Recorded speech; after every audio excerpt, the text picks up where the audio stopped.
사도신경하심으로 24일 금요일 새벽 예배를 하나님께 올려드리겠습니다. 전능하사 천지를 만드신 하나님 아버지를 내가 믿사오며 그 외아들 우리 주 예수 그리스도를 믿사오니 이는 성령으로 잉태하사 동정녀 마리아에게 나시고 본디오 빌라도에게 고난을 받으사 십자가에 못 박혀 죽으시고 장사한 지 사흘 만에 죽은 자 가운데서 다시 살아나시며 하늘에 오르사 전능하신 하나님 우편에 앉아 계시다가 저리로서 산자와 죽은 자를 심판하러 오시리라.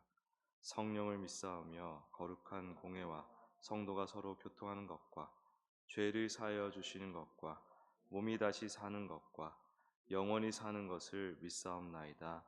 아멘. 찬송가 79장 올려드리시겠습니다. 찬송가 79장입니다.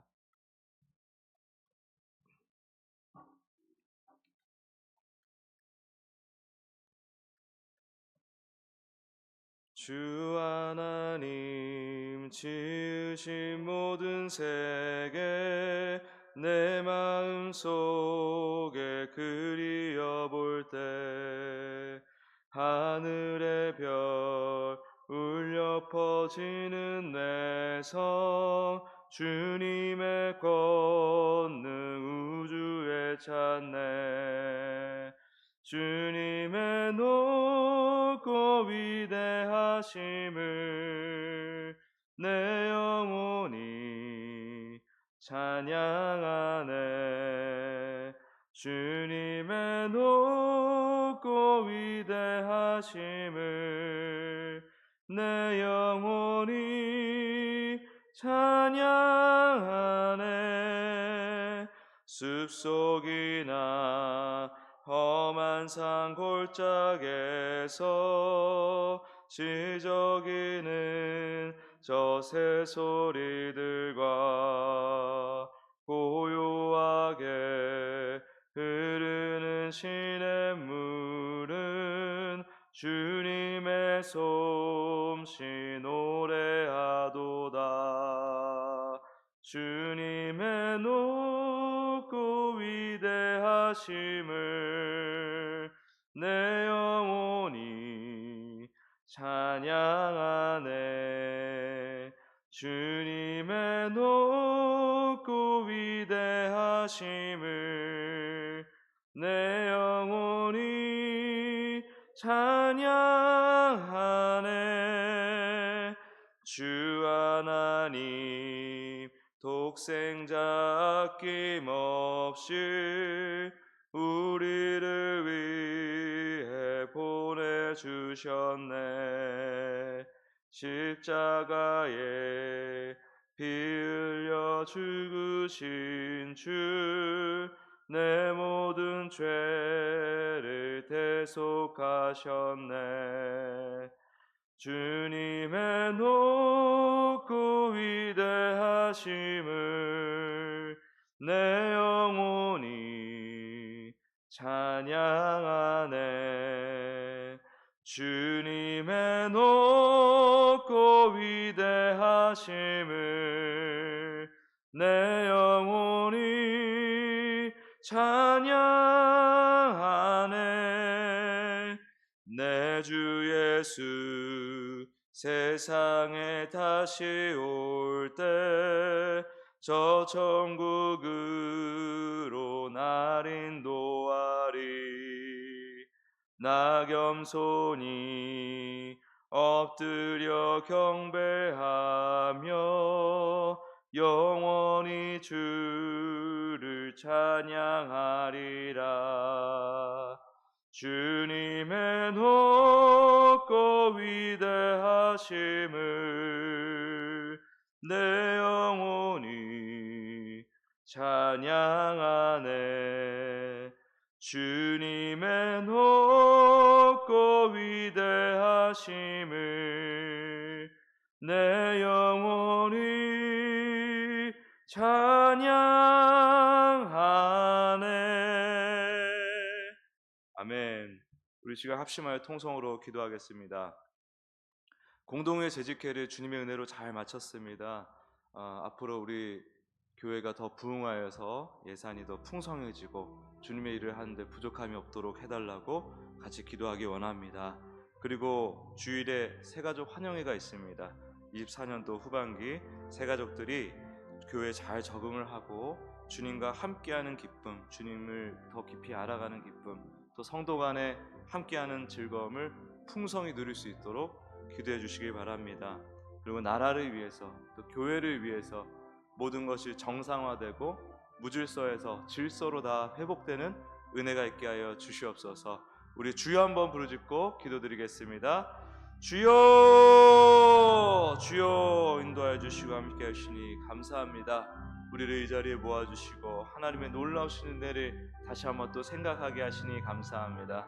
주님께서 또 은혜를 주사 공동회 재직회를 잘 마쳤습니다. 그리고 하나님의 은혜 가운데 새 예산을 우리가 잘 편성하였습니다. 주님, 이제는 주님께서 또 붙잡아 주셔서 피상하고 부흥하는 우리 반석교회 가운데 풍성한 예산을 허락하여 주셔서 주님, 주님의 일을 하는데 부족함 없이 넉넉히 채워주시고 인도하시고 도와주시옵소서. 주님, 24년도 후반기 새가족들이 교회 잘 적응할 수 있도록 도와주시고 주님과 함께하는 기쁨, 주님을 더 깊이 알아가는 기쁨, 주님의 말씀을 아버지 즐거이 깨닫는 기쁨을 허락하여 주시고 또 성도 간에 아버지 잘 교제하는 그 기쁨 아버지 함께 누릴 수 있도록 도와주시옵소서. 새가족 환영을 통해서 하나님의 따뜻한 그 새가족을 향한 메시지가 아버지 전달될 수 있도록 도와주시고 함께해 주십시오. 주님, 나라를 위해서 기도합니다. 모든 무질서가 질서가 되게 해주시고 모든 혼돈이 아버지 또한 질서가 되게 하여 주십시오. 주님, 불쌍히 여주셔서 주님, 이 나라 백성들이 아버지 하나님 더 이상 아버지 하나님 위정자들의 잘못과 무지함으로 인해서 고통받는 일이 없도록 도와주시고 오직 하나님의 공의를 실행하고 정의를 실행하고 주여 하나님의 그 지혜를 붙들고 나아가는 주의 사람들이 아버지 세워질 수 있도록 도와주시고 함께하여 주십시오. 우리 교회가 아버지 하나님 진짜 하나님의 그 복음의 가치를 잘 지킬 수 있는 교회가 될 수 있게 도와주시옵소서. 힘의 논리를 추종하지 아니하고 오직 하나님만을, 예수님만을 참된 가치하며를 아버지 찾아 아버지 소개하는 우리가 될 수 있도록 도와주시고 역사하시고 함께하여 주시옵소서. 하나님 감사합니다. 공동회 재직회 하나님께서 인도해 주시고 함께해 주셨음을 믿습니다. 또 우리가 새로운 예산을 편성하였는데 하나님 이제 비상하고 부흥하는 가운데 풍성한 예산을 허락하여 주셔서 주님의 일을 감당하는데 조금도 부족함이 없도록 넉넉히 채워주시고 인도하여 주시옵소서. 주님, 그리고 새가족들이 교회에 잘 적응하여서 예수님을 진정으로 알고 또 예수님과 깊이 가족 교제하며 또 성도들과 교제하는 그 기쁨 함께 누릴 수 있도록 도와주시옵소서. 새가족 환영회 가운데 하나님의 그 새가족을 향한 따뜻한 진심이 잘 전달될 수 있도록 역사해 주시옵소서. 나라를 위해서 기도합니다. 무질서가 질서로, 혼돈이 질서로, 어둠이 빛으로 회복되고 정상화되기 원합니다. 그래서 모든 것들이 다시 정상화돼서 우리 국민들이 편안한 마음으로 일상에 집중할 수 있도록 도와주시고, 경제가 특히 너무나 어려운데 모든 그 정세와 국제 정세와 우리나라의 상황들이 조속히 회복되게 하여 주시옵소서. 교회가 깨어 기도하며 하나님의 그 예수 그리스도의 진정한 복음의 가치, 복음의 은혜를 우리가 잘 소개하고 안내하는 주님의 자녀로서 주님의 일꾼으로서 잘 기능할 수 있도록 도와주시고 회복시켜 주시옵소서. 감사드리며 예수 그리스도의 이름으로 기도드립니다. 아멘. 오늘 나눌 하나님 말씀 창세기 1장 15절에서 19절 말씀입니다.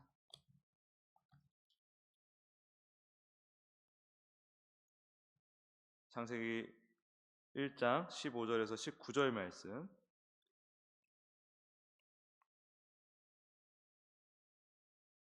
네, 같이 읽도록 하겠습니다. 시작. 또 광명체들이 하늘의 궁창에 있어 땅을 비추라 하시니 그대로 되니라.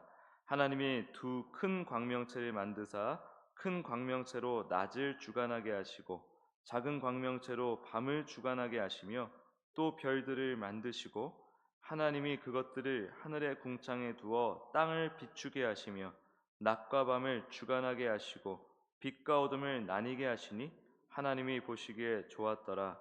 저녁이 되고 아침이 되니 이는 넷째 날이니라. 아멘. 오늘 말씀의 제목은 끝없이 비추시는 하나님입니다. 끝없이 비추시는 하나님. 첫째 날부터 셋째 날까지 하나님께서는 빛과 어둠을 나누시고 땅과 바다를 나누십니다. 하나님께서 나누신 이 둘은 결코 섞여서는 안 됩니다. 왜냐하면 죄와 사망의 권세를 상징하는 어둠과 바다는 하나님의 손에 의해서 제거될 것이기 때문입니다. 제거될 것과 섞이면 똑같이 제거 대상이 됩니다. 그래서 그 어둠과 바다, 그 어둠과 바다는 어둠과 바다와 빛과 빛이 섞여서는 안 된다. 그 땅이 섞여서는 안 된다. 실제로 바다가 땅과 섞이면 어떻게 되죠? 땅의 모든 생물들이 다 죽게 됩니다. 그래서 결코 섞여서는 안 된다. 그런데 한 가지 의문이 생깁니다. 절대로 섞여서는 안 된다고 하는 이 둘을 왜 우리 역사 가운데 함께 있도록 하시는가? 이유는 그것을 통해 하나님께서 우리에게 말씀하시고자 하는 게 있어서입니다. 태초에, 즉 시간의 역사가 시작될 때 지구는 깊은 바다로 둘러싸여 있었고, 그리고 그 상태는 그저 혼돈과 허무와 어둠이었습니다. 무질서 자체였습니다. 하나님께서 이렇게 혼돈과 허무, 어둠으로 세상을 시작하신 이유는 혼돈을 질서로, 허무를 풍성한 채움으로, 어둠을 충만한 빛으로 바꾸어 가시는 전적인 하나님의 은혜를 드러내기 위함입니다. 그래서 하나님의 자녀에게 가르쳐주기 위함입니다. 세상을 만드시기 전에 택정하신 우리에게 하나님의 자녀의 삶이 어떻게 이 땅에서 예수 그리스도 안에서 진행되고 있는지를 보여주기 위함입니다. 하나님의 우리 자녀를 향한 뜻은 어둠이 아니라 빛에 있고, 무질서가 아니라 질서에 있고, 허무가 아니라 만족함에 있다는 것을 우리에게 가르쳐 주시기 위함입니다. 그래서 구원이란 이러한 과정처럼 예수님의 십자가와 부활을 믿는 그 믿음 안에서 예수님으로 내 존재가 채워지면서 죄 안에 갇힌 내가 죽고 예수님으로 살게 되는, 예수님으로 충만하게 그 생명이 채워져서 영원히 살게 되는 결과이자 과정이라는 것을 보여주기 위하여 무질서로 시작하여 질서를 회복하시는, 어둠에서 시작하여 빛을 충만케 하시는 그 과정을 우리 가운데 허용하고 계시는 것입니다. 그리고 지금 우리는 그렇게 빛과 어둠, 질서와 무질서, 채움과 공허, 땅과 바다가 나뉘어졌지만 함께 공존하고 있는 이 세상에 살고 있습니다. 위에서 언급한 하나님의 뜻과 계획을 우리가 반드시 알아야 하기에, 그것이 하나님께 우리에게 반드시 가르쳐 줘야 되고, 우리가 그것을 이 땅에 있는 동안 습득을 해야 되기 때문에, 완전히 알아야 되기 때문에 그러한 세상 우리에게 허락하고 계신 것이다. 그래서 우리는 살면서 어둠과 무질서와 공허와 죄와 죽음을 경험하면서 이것이 얼마나 우리에게 무익한 것인가를 깨달으며 살고 있습니다. 그리고 예수님을 만나 주님만을 나의 주 나의 하나님으로 모시며 사는 것이 얼마나 큰 행복이고 영광인지를 함께 배우고 있는 중인 것입니다. 그래서 우리 성도들에게는 무질서도 은혜요, 크게 보면 질서도 은혜요, 죽음도 은혜요, 생명도 은혜입니다. 어둠도 은혜요, 빛도 은혜입니다. 이 세상에서의 모든 일들이, 내 인생에서 일어나는 모든 만남과 사건들이 다 예수 그리스도의 은혜를 깊이 깨닫고 하나님의 사랑과 능력을 알게 해주는 은혜이기 때문입니다. 그런데 이것이 어둠과 무질서로 살라는 말이겠습니까? 그것을 우리에게 허용했다는 말이겠습니까? 마귀는 무질서, 비도덕, 비상식적인 삶을 살게 하면서 그것이 하나님의 일이다라고 속입니다. 그래서 지금도 대놓고 거짓 선지자들이 마구마구 설치고 있죠. 이단 사이비는 어떻게 보면 제가 말씀드렸지만 하수들입니다. 하수. 진짜 무서운 사이비는 하나님을 들먹이면서 하나님과 상관없는 것을 하나님의 일인 양 얘기하는 사람들입니다. 무질서를 막 말하고 행하면서 이것이 하나님의 질서다라고 주장하는 자들, 그 자들이 정말 우리에게 위험한 자들이고 우리는 그들을 철저히 경계하고 멀리해야 됩니다. 하나님이 낮과 밤을 나누시고 광명체를 통해 이들을 주관하게 하십니다. 주관한다는 것은 모든 것을 통제한다라는 것을 얘기하는 게 아니라 그냥 담당한다는 뜻입니다. 그래서 15절에 보면 비추라 라고 하죠. 광명체의 역할이 비추는 것이다 라는 걸 말씀하고 있습니다. 그리고 첫째 날의 빛을 가리키는 것이며 하나님의 주되심을 드러내는 것입니다. 그러니까 광명체의 역할은 땅을 비추면서 그 비춤을 당하는 피조물로 하여금 저 빛은 첫째 나라의 빛이구나. 첫째 나라의 빛은 예수 그리스도구나. 그래서 그 네 번째 광명체를 통해서 우리는 이 세상을 주관하시는 예수님을 우리가 감지하게 되는 것이죠. 그런데 밤도 비추게 하시죠. 이 캄캄하고 어두운 세상에서 함께 하시는 하나님을 우리에게 말씀하고 있는 것입니다. 밤에 달빛과 별빛이 없다고 한번 생각해 보십시오. 우리는 살 수가 없습니다. 어둠 속에서 죽을 뿐입니다. 지금은 문명이 이렇게 발달을 해가지고 캄캄한 어둠이라는 것을, 진짜 칠흑 같은 어둠이라는 것을 우리가 상상하기 어렵지만은 그 어둠 속에서 달빛과 별빛이 없다고 한번 생각해 보십시오. 당연히 이러한 그 전등 불빛 이런 것들이 없다고 생각해 보십시오. 우리가 무엇을 할 수가 있습니까? 아무것도 보이지가 않고 나 자신도 보이지 않는 그 상황 속에서 할 수 있는 건 아무것도 없는 것입니다. 그 어둠 속에서 누군가 나를 해치는 존재가 나타난다 그러면 우리는 속절없이 당할 수밖에 없는 것이죠. 하나님의 은혜가 없이 어떻게 이 캄캄한 어둠을 살아갑니까? 캄캄한 이 어둠 같은 밤 같은 인생을 살아갑니까? 예수 그리스도를 통하여 하나님의 은혜가 우리에게 임하였기 때문에, 주님의 빛이 내 인생의 낮과 밤을 끊임없이 비추어 주고 있기 때문에 이 캄캄한 인생을 우리가 살아갈 수 있는 것입니다. 그리고 하나님 나라에 이르게 되는 것이죠. 낮과 밤을 비추는 광명체, 이것들은 그래서 자녀를 이끄시는 하나님의 진심과 능력을 드러낸과 동시에 죄인들에게 끊임없이 주시는 기회를 상징하기도 합니다. 그런데 이 죄인들이 어둠을 그렇게 좋아합니다. 스스로 하나님 노릇하기를 지독히도 원합니다. 평생 동안 예수 그리스도에 대한 그 전하심을 그렇게 많이 듣는데도 그것을 계속 거절을 하고, 교회 안에서도 그렇게 이 말씀을 들으면서도 하나님을 마음의 중심에 두기를 싫어하는 게 우리 인간이죠. 욥기 5장 14절에 보면은 그들은 낮에도 어두움을 만나고 대낮에도 더듬기를 밤과 같이 하느니라, 이렇게 얘기합니다. 죄인들의 실존을 기가 막히게 표현해 놓았습니다. 끝없이 어둠으로 치닫는 이들에게 이 세상의 역사가 시작하고 끝날 때까지 하나님은 그럼에도 불구하고 계속 낮에도 비추시고 밤에도 빛을 비추고 계신 거예요. 그리고 우리 자녀들을 영원한 낮으로 인도하시기 위해서, 빛으로 충만한 낮으로 인도하시기 위해서 이 세상에서 밤의 그 무서움과 빛의 은혜를 동시에 배울 수 있도록 이렇게 삶을 허락해 주시고 계시죠. 그런데 우리가 어둠과 무질서와 밤을 주장하면서 그것이 하나님의 일이다라고 할 수는 없는 것입니다. 끊임없이 비추고 있는 이 광명체를 통해서 우리는 무엇을 생각해야 되느냐? 우리를 항상 주목하고 계시고, 항상 우리에게 믿음의 기회를 주시고, 항상 우리를 빛으로 인도하고 계시는 예수 그리스도를 생각할 수 있어야 되는 것입니다. 그게 우리 자녀들의 지혜인 것이죠. 우리를 향한 하나님의 한없는 자애로우심, 무한한 영광으로의 인도해 내심, 그것을 생각하며 살아가는 우리 모두가 되기를 원합니다. 하나님께서 정말 우리를 사랑하사, 이 햇빛만 봐도 이제 하나님의 자녀들은 햇빛이 정말 끝이 없이 비쳐요. 밤에 안 보이지만 그 햇빛이 달을 통해서 또 우리에게 옵니다. 그 빛이 하나님의 우리를 향한 그 집요한 무한한 그 성실하심을 보여주고 있는 것입니다. 신실하시게 하나님의 그 사랑의 진심과 구원의 능력을 우리에게 계속 나타내고 계시는, 자연 만물을 통해서 말씀하고 계시는 하나님, 그 하나님의 의지를 우리가 알아들이고 반응하는 것이 우리의 역할인 것입니다.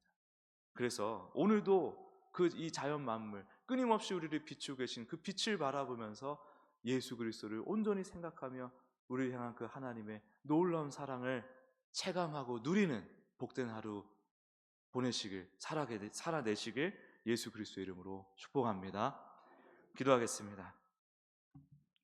하나님, 창세기에 하나님께서 이토록 놀라운 섭리를 베푸셨습니다. 세상 사람들은 섭리라고 하면은 무슨 되게 신묘막측한 세상에 돌아가는 원리 같은 거를 얘기를 하지만, 우리가 얘기하는 하나님의 섭리는 자녀를 향한 하나님의 진심, 그 진심이 어떻게 이 만물 가운데 펼쳐져 있는가를 우리가 발견하는 것입니다.